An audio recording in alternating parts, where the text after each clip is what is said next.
Hey guys, welcome back to my channel and welcome if you are new. I know the scenery is a little bit different than usual. I have been hanging out in my bed a lot, especially when I am working. It's my new comfy spot. So today I'm going to be going over weeks 9 through 12. During these weeks, I did experience a lot of nausea. So trying to get anything filmed during these weeks just wasn't happening for me. So I'm going to start off with the development of the baby and then kind of go through what symptoms I was having during those weeks as well.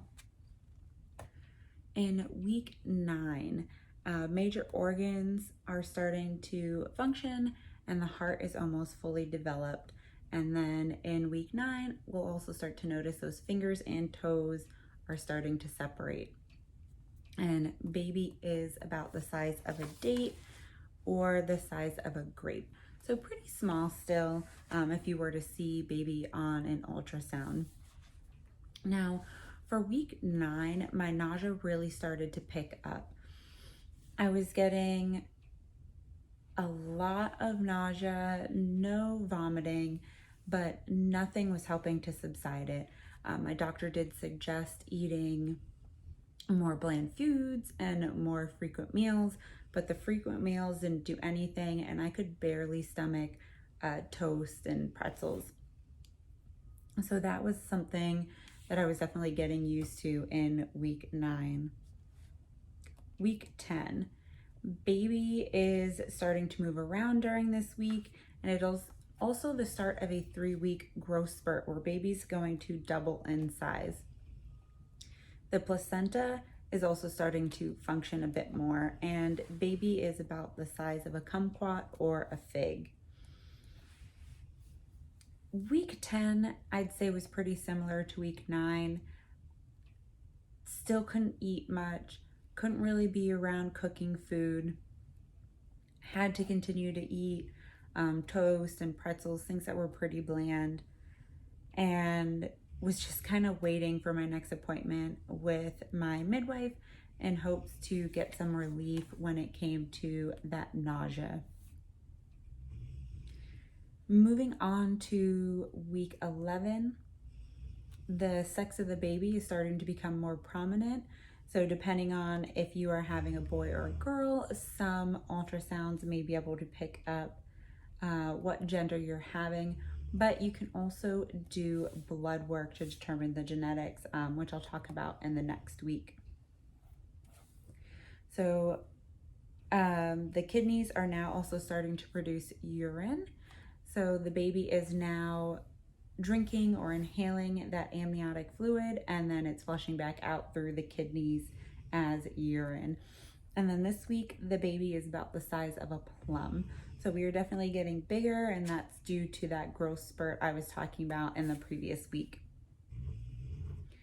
Week 12, I was just starting to not feel as nauseous. My eating habits were starting to pick up a little bit more. I could eat some rice and some veggies, but still had to kind of stay away from most meats. And I was able to cook food, but a lot of times if I cooked the food, I couldn't eat it. So I was eating out a lot, which I know is not the best, and I don't usually do that too often on a normal day. But if it's what I was able to eat and it's what was giving baby nutrients, Chick-fil-A was definitely my best friend.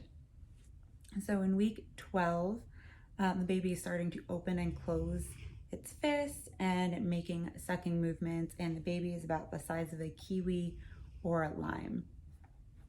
Week 12, I did have an appointment with my midwife for blood work.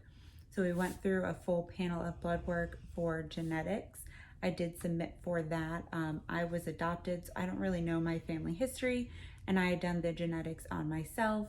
And so we just figured we would go ahead and do the genetics on the baby, which would give us some indicators if the baby had any markers for things like Down syndrome, Angelman syndrome, I think trisomy like 11 and 13. So there were a lot of different things that they were checking for in this genetics, as well as finding out the gender.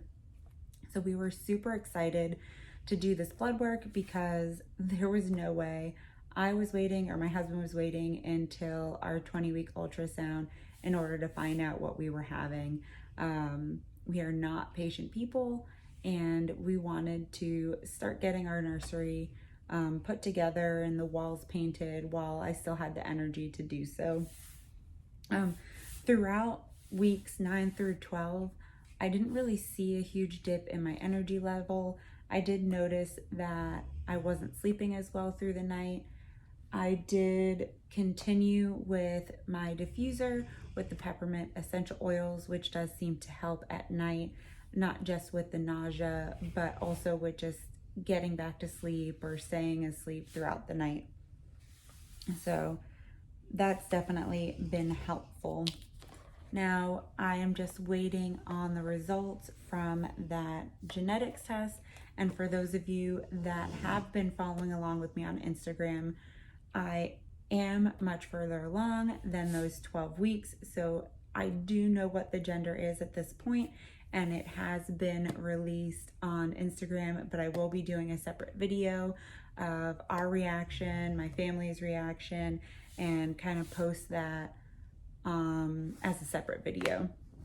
I will be going through weeks 13 through 16 next. I know I'm doing them in big chunks, but I'm just trying to catch up after being so sick for so long. And then also, as you can see, I do have my work laptop next to me, so I have been working throughout the day from home, from my bed, and just trying to catch up on not just work, but also getting these videos out to you guys. So if you want to see more content like this about my pregnancy and just everything that is going on with me, please make sure that you like this video and that you hit the subscribe button so you get notifications when I do post videos, because they are so inconsistent right now. Thank you so much for watching. Hope to see you soon.